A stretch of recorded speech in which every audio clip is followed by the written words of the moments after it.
નમસ્કાર વિદ્યાર્થી મિત્રો, હવે જે છે આપણે આગળ છે થોડા સવાલ જવાબની છે ચર્ચા કરવાની છે. બરાબર, ગયા પાઠમાં છે કે આપણે જે પણ વિષય વસ્તુ છેલ્લે જોઈ છે, બરાબર, એ અમુક છે આપણે કોષ્ટક બનાવ્યા ભાઈ આ વસ્તુ છે જે સામગ્રી છે, બરાબર, એના ઘટકો લખ્યા હતા, એના સ્ત્રોત લખ્યા, બરાબર. હવે છે એ વિશે થોડાક સવાલ જવાબ છે આપણે જાણવાના છે, બરાબર. તો એમાં છે આપણે પહેલો સવાલ જોઈએ. તો પહેલો સવાલ છે કે ભાઈ ખોરાક બગડતા અટકાવવાના ઉપાયો. ખોરાક બગડતો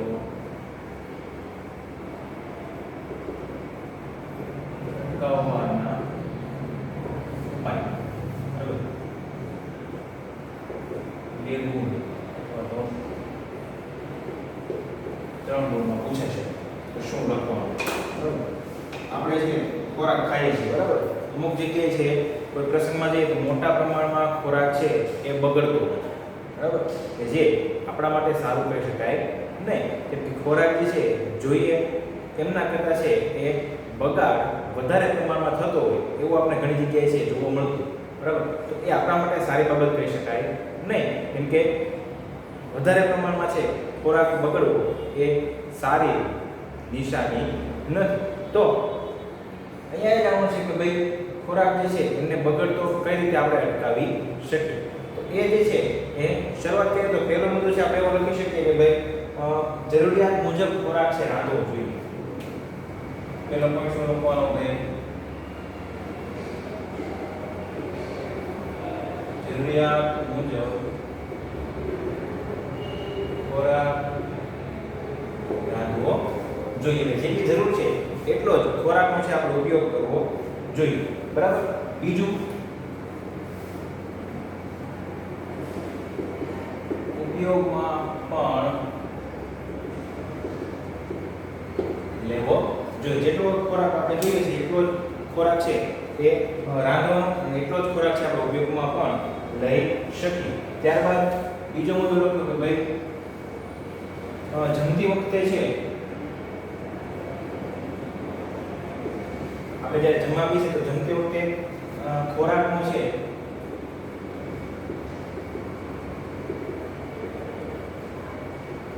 બગાડ અટકાવવો જોઈએ. અમુક લોકો શું કરતા હોય, જ્યારે જમવા બેસે ને ત્યારે જરૂરિયાત કરતાં વધારે શાક છે એ પોતાની થાળી અથવા ડીશમાં છે લેતા હોય, બરાબર.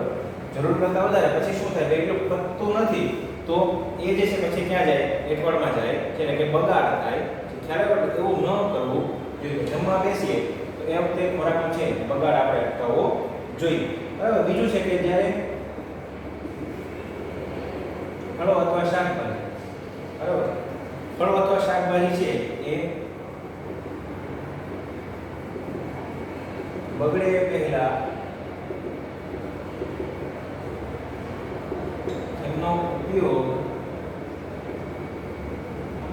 કરી નાખવો જોઈએ. ઘણી વખત એવું થાય કે શાકભાજી અને ફળો છે આપણે મમ્મી છે ઘરે લઈ આવ્યો, બરાબર. હવે ઘરના સભ્ય છે એ ઓછા હોય, શાકભાજી ઘણી વખત વધારે આવી ગયું તો શું થાય? સમયસર ઉપયોગ ન થાય, બરાબર. તો શાકભાજી તો ફળ જે છે એ અમુક સમય થાય પછી શું થાય? બગડવાની શરૂઆત થાય. એ આપણા કોઈ કામમાં આવવાનું નથી. ખ્યાલ આવ્યો? એટલે શાકભાજી તો ફળો જે છે એ બગડે પહેલા એમનો છે ઉપયોગ કરી લેવો જોઈએ. બીજું,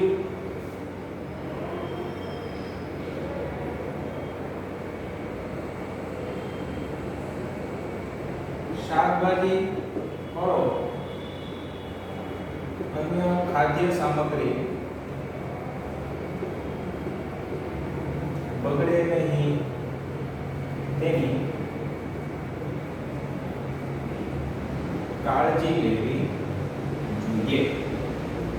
ઘણા બધા શાકભાજી તો ફળો છે, બરાબર, એટલે વ્યવસ્થિત જગ્યાએ ન મૂકેલા હોય તો પણ છે બગડી શકે. તો એ ન બગડે એની છે કાળજી આપણે પોતે જાતે લેવી જોઈએ. બીજું છે કે ઘરેલું અનાજ,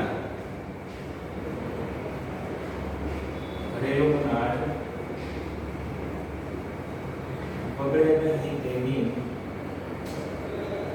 તે ખાસ ધ્યાન રાખવું, બરાબર. આપણે ઘરે છે એ આખા વર્ષના ઘઉં જે ભરેલા છે, બરાબર, તો એ ઘઉં અમુક સમય થાય ને એમાં બગડી જાય. બગડે એટલે મમ્મી શું કરે છે એ બધું છે અનાજ કાઢી અને શું કરે કે ફરી વખત છે ઘઉં છે ચાળે, બરાબર, ચાળે અને સાફ કરીને પાછા છે ભરે અને અંદર કોઈ દવા ઉમેરવાની તો દવા છે એ ઉમેરે.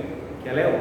એ પ્રકારે છે એ ઘરેલું અનાજ જે છે એ બગડતું અટકાવવું જોઈએ. આ જે સવાલ છે કે ભાઈ ખોરાક બગડતો અટકાવવામાં આવ્યો છે એમાં આટલા પોઈન્ટ છે લખી શકાય કે ભાઈ જરૂરિયાત મુજબ છે આપણે ખોરાક રાંધવો જોઈએ અને એનો ઉપયોગમાં લેવો જોઈએ. જમતી વખતે ખોરાકનો છે બગાડ અટકાવવાનો, જે જેટલું જોઈએ છે એટલું થાળીમાં છે એમનો લેવાનું છે. બીજું, ફળો શાકભાજી બગડે એટલે એનો ઉપયોગ કરવો જોઈએ. ત્યારબાદ તો કે શાકભાજી ફળો અને અન્ય ખાદ્ય સામગ્રીઓ બગડે નહીં એની ખાસ ધ્યાન રાખેલો કાળજી છે રાખવાની. અને છેલ્લો મુદ્દો ઘરેલું અનાજ છે એ ન બગડે એમની છે પણ ખાસ ધ્યાન રાખવાનું. આટલા પોઈન્ટ છે ધ્યાન રાખીએ તો અનાજ છે અથવા તો ખાદ્ય જે પદાર્થો છે એ બગડતો આપણે અટકાવી શકીએ. બીજું તો કે ખોરાકની દ્રષ્ટિએ છે એ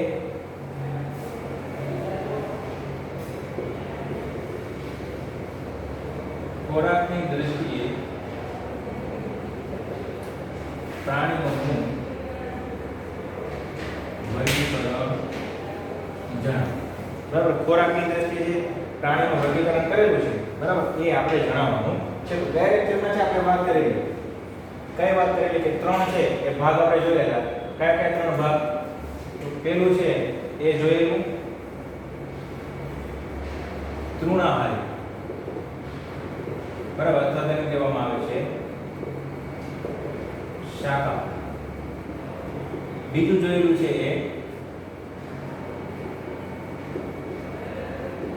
માંસાહારી. ત્રીજું આપણે જોયેલું શું હતું? મિશ્રાહારી. બરાબર, તૃણાહારી અથવા તો શાકાહારી, માંસાહારી અને મિશ્રાહારી. એક જાણકારી માટેનો પોઈન્ટ બીજો કે આપણે જો ઘણી બધી હોટલમાં જતા હોય તો હોટલની છે એ બોર્ડ ઉપર છે લીલા રંગનું ચિહ્ન હોય તો એ હોટલ કેવી હોય છે? શુદ્ધ શાકાહારી. લાલ રંગનું ચિહ્ન હોય એ હોટલ કેવી હોય છે? માંસાહારી. ત્યારે જ્યાં લીલા રંગનું ચિહ્ન હોય એ શાકાહારી અને લાલ રંગનું હોય એ માંસાહારી. બરાબર, ખાલી જાણકારી માટે પરીક્ષામાં લખવાનું નથી. હવે એના છે અમુક 4-5 ઉદાહરણ આપી દઈએ. તો શાકાહારી પ્રાણીઓ છે એ કયા આવી શકાય? ભેંસ છે, ગાય, સસલું, હરણ, બરાબર, આ ઉપરાંત વગેરે ઘણા બધા પ્રાણીઓ શેમાં આવે છે? શાકાહારી અથવા તો તૃણાહારી. માંસાહારીમાં કયા લઈ શકાય ભાઈ? વાઘ, પછી ચિત્તો, દીપડો, સિંહ જેવા પ્રાણીઓ છે જેમાં લઈ શકાય? માંસાહારી પ્રાણીઓમાં. અને બીજું છે કે મિશ્રાહારી પ્રાણીઓમાં શું આવે? તો મિશ્રાહારી પ્રાણીઓમાં છે રીંછ લઈ શકાય, મનુષ્ય પણ લઈ શકાય. તો આ રીતે છે એ ખોરાકની દ્રષ્ટિએ પ્રાણીઓમાં છે એ વર્ગીકરણ આપણે જોયું કે ભાઈ તૃણાહારી પ્રાણીઓ છે, માંસાહારી પ્રાણીઓ છે અને મિશ્રાહારી પ્રાણીઓ. તો કેમનું છે એ 2 માર્કમાં પણ આ સવાલ છે તમને પૂછી શકાય. લખી દઉં છું 2. ખ્યાલ આવ્યો? હવે જે છે એ એક નવા સવાલની આપણે વાત કરવાની છે.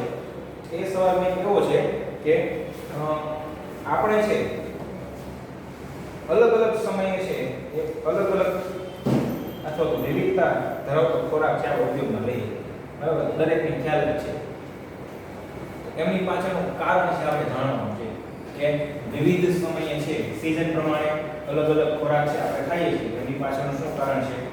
તો એ બાબતો છે એમની પાછળ હોઈ શકે. તો જુઓ કે સવાલ લખીએ કે આપણે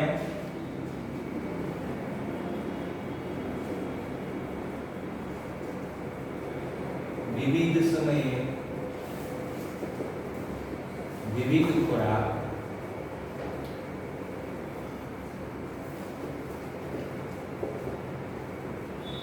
ખાઈએ છીએ. બરાબર, તો એમની પાછળનું કારણ શું હોઈ શકે? એ છે આપણે જાણવાનું છે.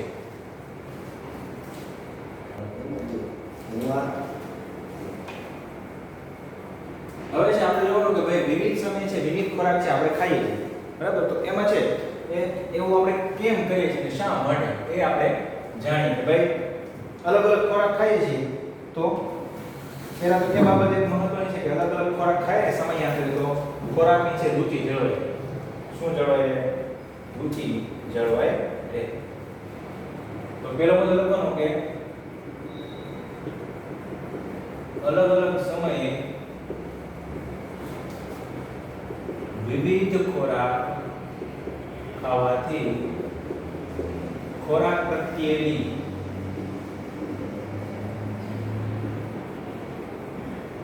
રુચિ જળવાઈ રહે છે. એટલે કે એક અક્ષર ખોરાક છે લાંબો સમય સુધી ખાઈએ, બરાબર? તો એમને પછી શું થાય, આપણે ખોરાક છે એ ખાવો ગમતો નથી. તો એવું ન થાય એટલા માટે શું કરવું પડે, તો અલગ અલગ સમયે આપણે વિવિધ છે ખોરાક ખાઈએ તો ખોરાક પ્રત્યે રુચિ છે એ આપણામાં જળવાય રહે.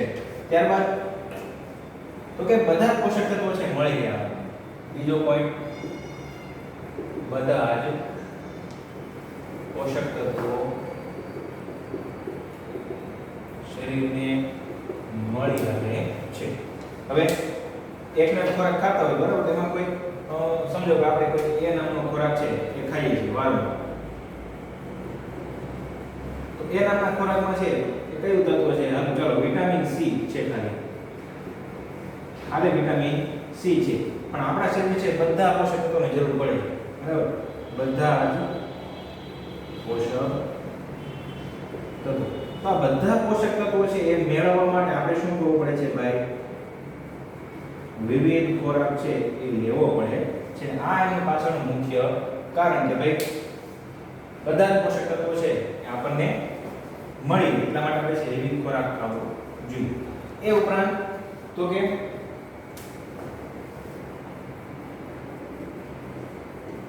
વિવિધ સ્વાદના કારણે શરીરમાં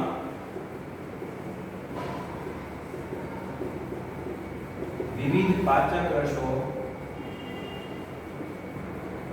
ઉત્પન્ન થાય છે. વિવિધ સ્વાદના કારણે શું થાય ભાઈ? તો કે વિવિધ પાચક રસો છે આપણા શરીરમાં શું થાય? સમયાંતરે ઉત્પન્ન થતા રહે અને એ આપણા શરીર માટે શું છે?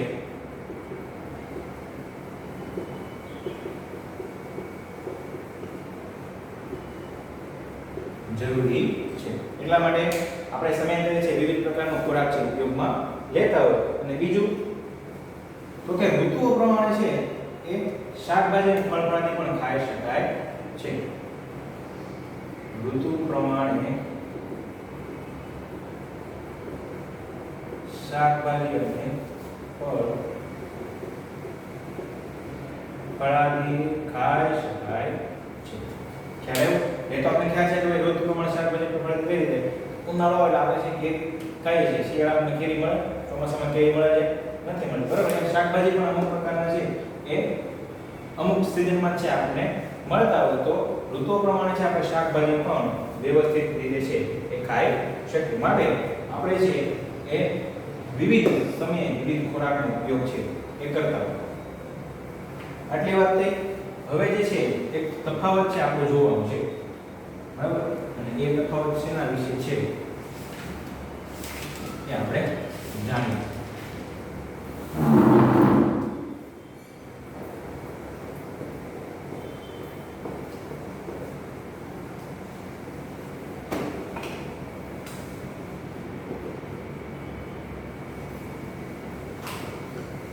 તફાવત છે એ તૃણાહારી પ્રાણીઓ અને માંસાહારી પ્રાણીઓ. અહીંયા લખીએ તૃણાહારી પ્રાણીઓ અને માંસાહારી પ્રાણીઓ. તો તૃણાહારી પ્રાણીઓ છે ને ભાઈ એમાં શું લખવાનું ભાઈ? વનસ્પતિનો છે ઉપયોગ કરે છે. તૃણાહારી પ્રાણીઓ વનસ્પતિઓનો ઉપયોગ કરે છે. જ્યારે માંસાહારી છે એ પ્રાણીઓનો ઉપયોગ ખોરાક તરીકે કરે છે. સમજાવવામાં પહેલો મુદ્દો લખાઈ જાય એટલે નીચેના છે એ ઉદાહરણ આપી દેવાનું કે ભાઈ તૃણાહારી પ્રાણીઓ છે એમાં ગાય ભેંસ, બરાબર, પછી સસલું, હરણ, આ બધા છે શેમાં આવે? તૃણાહારી પ્રાણીઓ. માંસાહારી પ્રાણીઓમાં છે એ સિમ્પલ ઉદાહરણ આપણે ખબર જ છે ભાઈ, વાઘ, દીપડો, ચિત્તો વગેરે પ્રાણીઓ છે શેમાં આવશે? તૃણાહારી માંસાહારી પ્રાણીઓમાં છે લઈ શકાય. સમજાણું? હવે છે એ અમુક ખાલી જગ્યાઓ છે આપણે જોવાની છે, એ ખાલી જગ્યાઓ આપણે જોઈએ.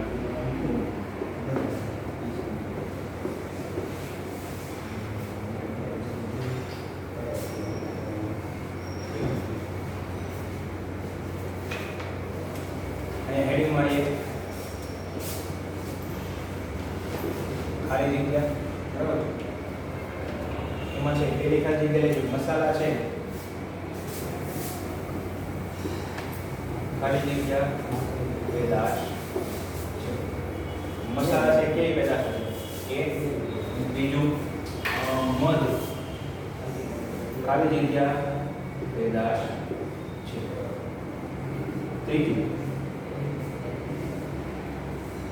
શેરડીમાંથી ખાલી જગ્યા અને ખાલી જગ્યા બનાવવામાં આવે છે. ચોથું જોઈએ તો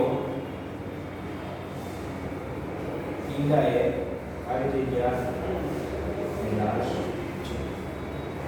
બરાબર, તમને જવાબ જોવો છે ને? જવાબમાં જોઈએ તમને બધાને ખ્યાલ જ છે કે ભાઈ મસાલા જે છે એ કેવી પેદાશ છે? મસાલાને ક્યાંથી મળે? વનસ્પતિ પાસેથી મળે. બરાબર, તો આપણે આગળ વાત કરી કે મસાલા જે છે જો વનસ્પતિ પાસેથી મળતા હોય તો એ પ્રોડક્ટને કેવી કહેવાય? બરાબર, એ ઘટકને કેવું કહેવાય? વનસ્પતિજ પેદાશ તરીકે ઓળખવામાં આવે. એટલે આમના જવાબમાં આવશે વનસ્પતિજ પેદાશ છે. મધ છે, બરાબર, આપણે વાત કરી હતી મધમાખી વાળી, તો મધમાખીમાંથી આપણને મધ મળે છે. મધ છે મધમાખી છે એ વનસ્પતિમાં આવે કે પ્રાણીમાં આવે? સમજે? મધ છે મધમાખી છે વનસ્પતિમાં આવે કે પ્રાણીમાં આવે?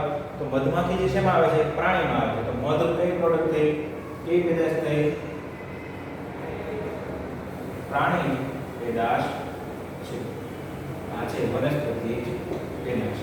હવે શેરડી છે, તો શેરડીને છે એ શેરડીમાંથી ખાલી જગ્યા બનાવવામાં આવે છે. આપણે દરેકને વારંવાર સાંભળતા હોય કે ભાઈ શેરડીમાંથી જે આ વસ્તુ બને છે. તો શેરડીમાંથી જે એ કઈ કઈ મુખ્ય વસ્તુ છે એ બનાવવામાં? તો શેરડીના રસમાંથી છે એ ગોળ, આપણે જે ગોળ ખાઈએ છીએ એ, અને ખાંડ બનાવવામાં આવે છે. શેરડીમાંથી ગોળ અને ખાંડ છે બંને બનાવવામાં આવે છે. ઈંડામાંથી શું? ઈંડા છે એ ખાલી જગ્યા પેદાશ છે. ઈંડા છે આપણે ક્યાંથી મળે છે? ઈંડા છે આપણે પ્રાણીમાંથી, મરઘી પાસેથી ઈંડા છે આપણે મળે. તો ઈંડા છે એ પેદાશ થઈ છે